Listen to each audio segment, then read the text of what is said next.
anybody has cell phones, let's make sure the ringer's turned on. Wow. Is that a mic I heard? Or something? That was a Oh. UFO behind Yeah, us. that was me. The UFO behind me. I like that. Yeah. All right, y'all ready? Yes. I'm ready. Y'all see which camera's on y'all? Yes. Okay. I just see See a which bunch camera of we got. Yes. And then we've got a wide angle, and then everybody else is recording. We got one over there too. Awesome. We're gonna just have fun here. All right, so let's open this thing up. Last September, I had released a film that was a kind of mockumentary called The Incredulous Case of Aliens, U.S. Government, and Arnie Smith. That's based on a real life conversation that I had with someone. And the feedback from the UFO community had me intrigued to maybe let's do a real documentary because there's too many people that were experiencing things. The government had come out and said there were otherworldly uh, craft that they have followed. They had a radar. They had chased with planes, had chased their planes, things like that. And so I was thinking it would be really interesting to dive on that next question, which is what about the people that have actually had encounters with alien beings and alien crafts?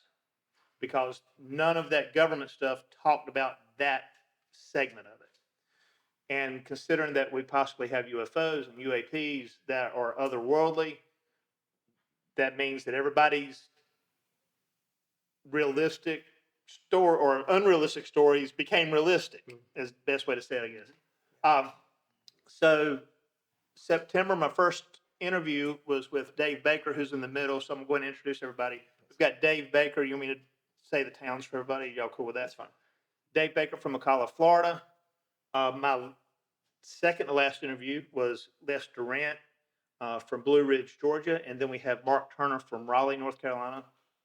And so as you can see, we've got people from throughout in this room throughout the southeastern part of the United States, but I've interviewed people in Arizona and Ohio and Wisconsin, just basically all over the country.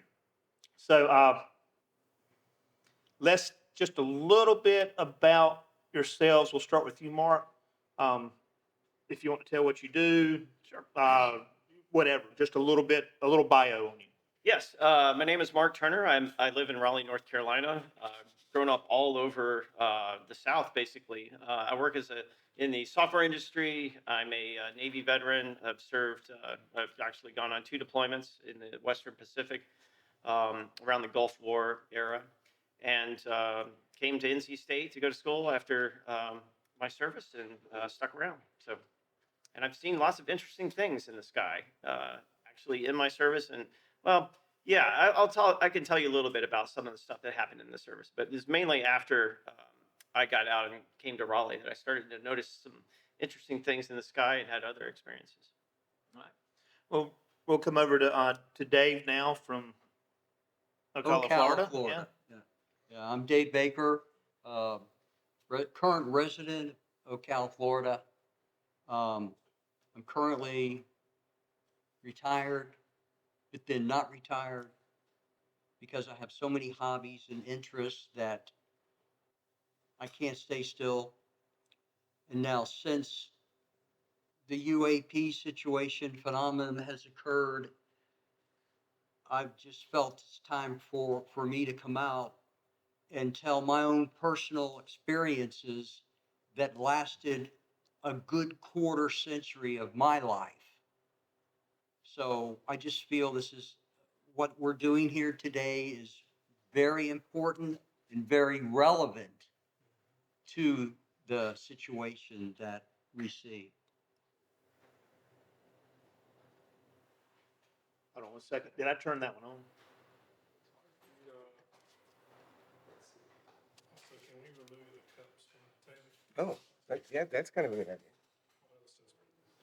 napkins too. Well, we're going to use those for in case we tap this. It's on? Okay.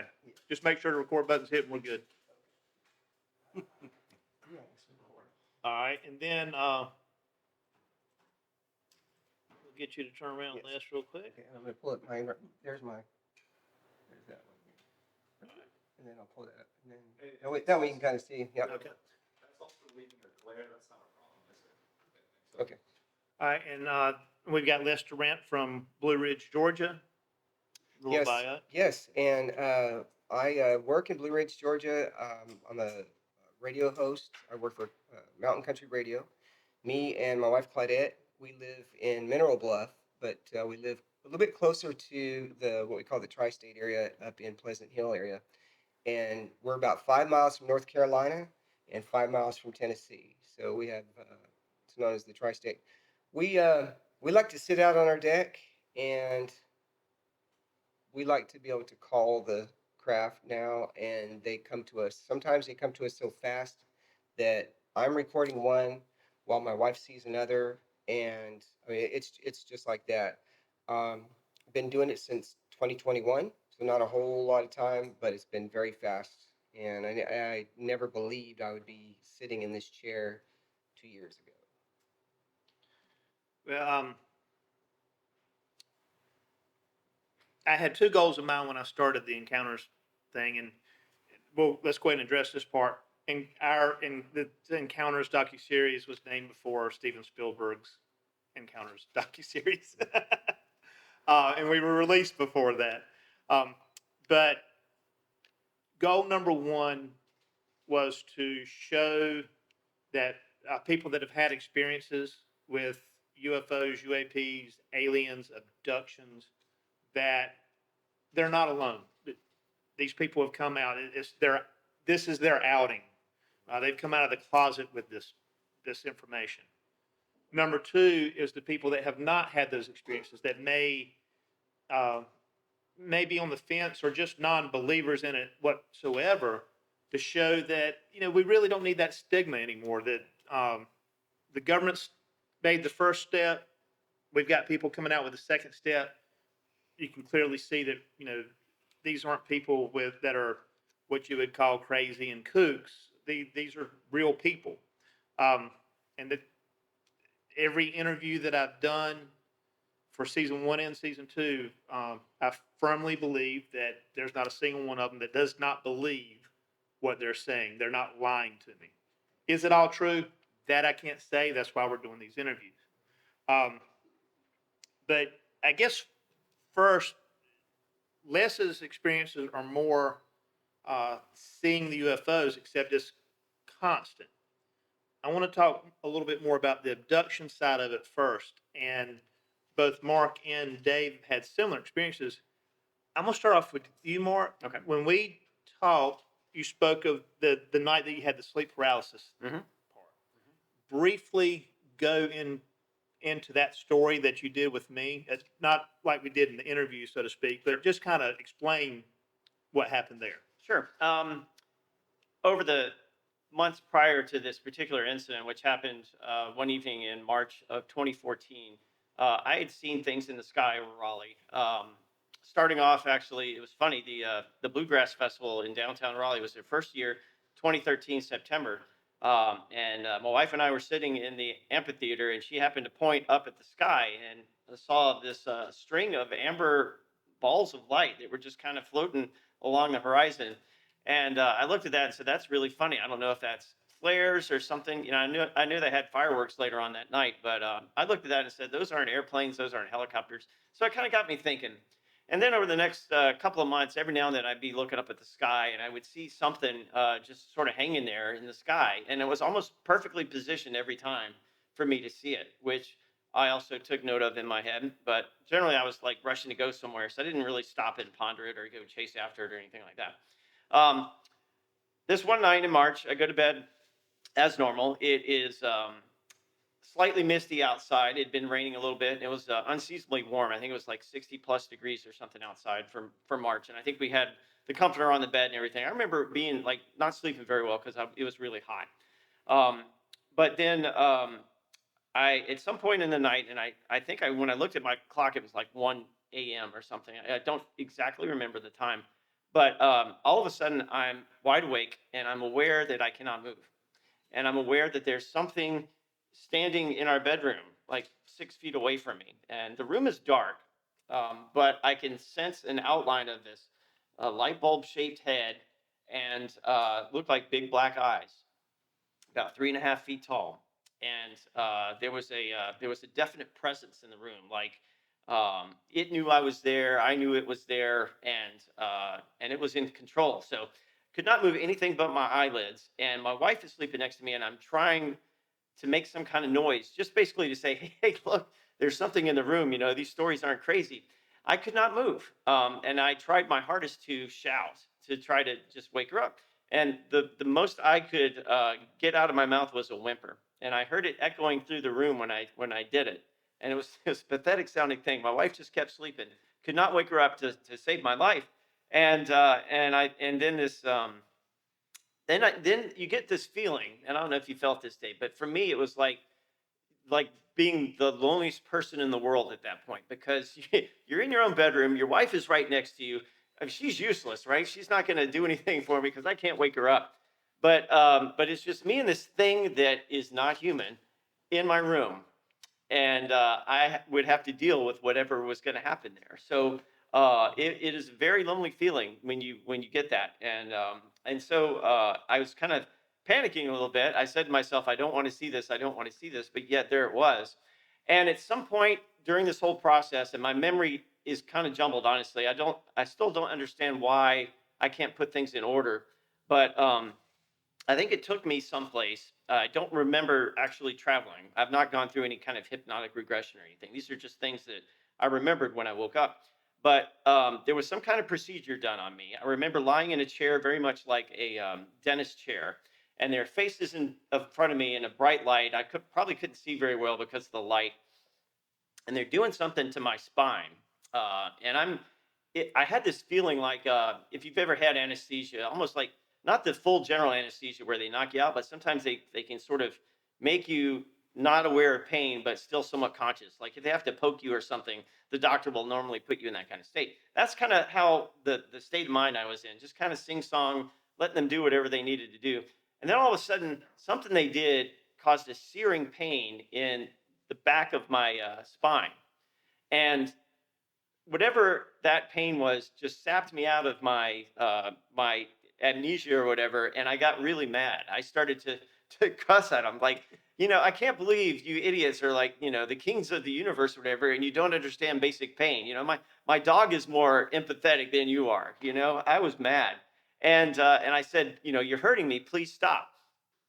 And I did this mentally. And when I woke up in the morning, I was like, how did I know to just think this and they would understand me? That was kind of odd to me. But the thing about it, when I thought those thoughts, whatever they were doing, they stopped just like that. So they heard me and they listened to me. But when in the morning, when I was thinking about it, it's like, how did I know that they would hear me? And that made me start thinking, okay, this probably wasn't my first rodeo. I've probably done this before. I probably knew that they could communicate with me that way.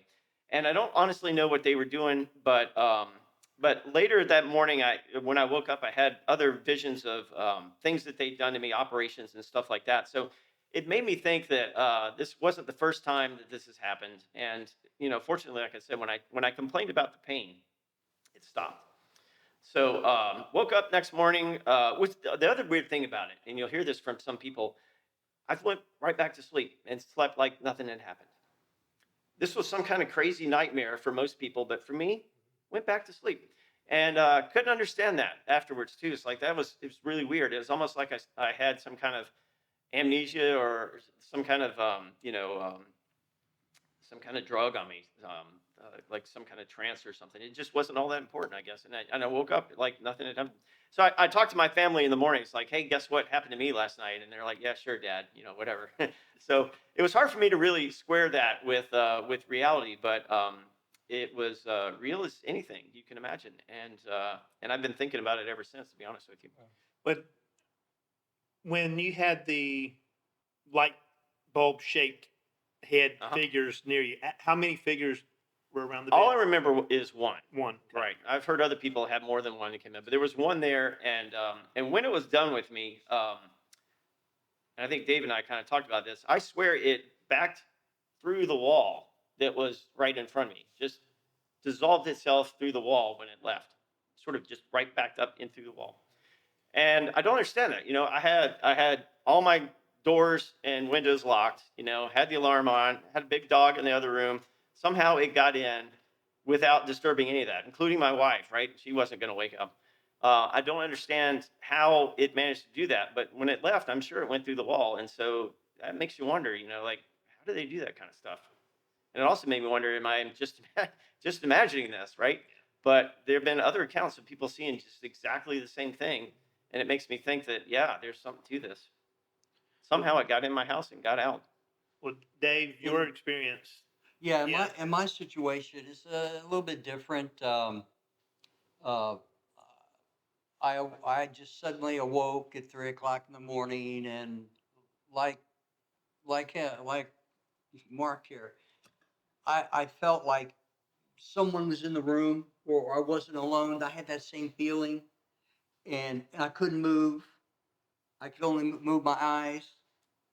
However, I was in the prone position in the bed, but I could look straight down to my feet, and around my bed on both sides and at the feet were light bulb headed, shaped, dark looking, big black eyes, beings around 3.5 feet tall. Exact same description that he had, except there were about 5 or so of them around. Now, when they noticed that I was awake, they came closer, and they came around the sides of the bed, and they approached my face. And do you mind if I get up and show the camera how they came at me? Yeah, let's do it. They came around the bed. I laid here. And as they noticed that I was waking up, they moved in like this to me. In like this. They came closer and closer, like that. And so at that point, now I'm a little scared. Wouldn't you be? So in my head, like he said, I want you to go away. I said in my head, you're not here, you're not here, you're not here. I opened my eyes and they came closer again. And so I shut my eyes and repeated it. The next thing I know, I have a sensation of flipping head over, or my feet overhead, flipping and flipping and flipping like this. And it was a sensation. And then the next thing I knew, I was back in the bed. I looked at the clock with my eyes and it said 3:15. So 15 minutes had passed since I had first awoken, but I was still in the bed. And at this point, now I was waking up, or I was fully awake by that time. So there was nothing, there was no evidence of anything. I wasn't hurt in any way or anything. So, and like he just said, I went right back to sleep. Okay, since that incident occurred, it happened again years later, but there was an additional being there, and he was bigger and taller, and his face was more, it was thinner, and except he communicated with me mentally, but it sounded like a deceased relative who was asking me this question of, will I go with them? Am I willing to go with them? And he'd said it over a few times. So, but of course, the same thing occurred with the feeling of the spinning and not knowing, not having any memory of it, and back in the bed again.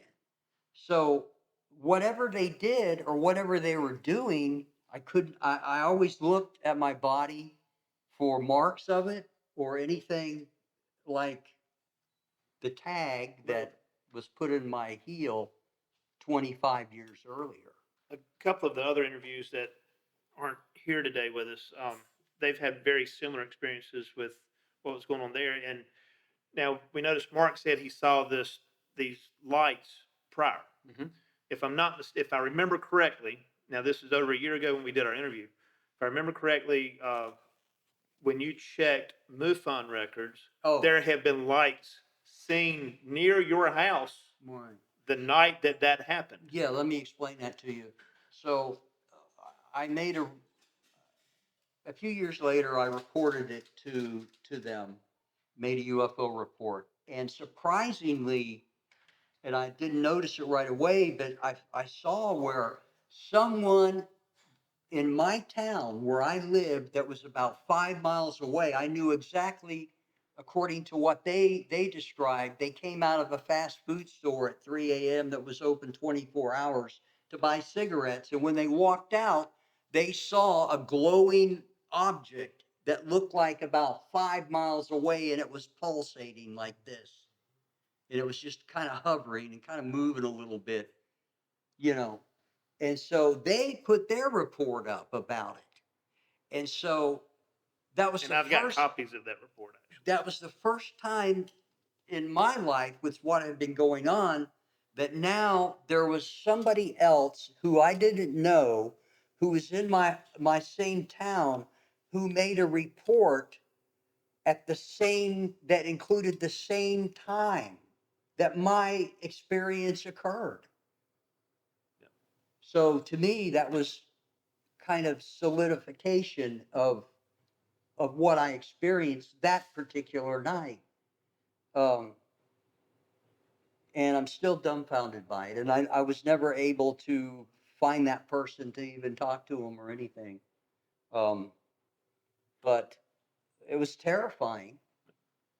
But if they, I have to say this in humor, if they were to come today and ask me to go, I would go.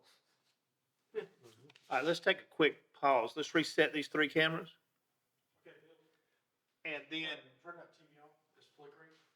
okay. Okay. Just, Yeah, that's fine. Cool. while we're resetting, if any of you want to ask questions, we'll come back into the questions once he resets.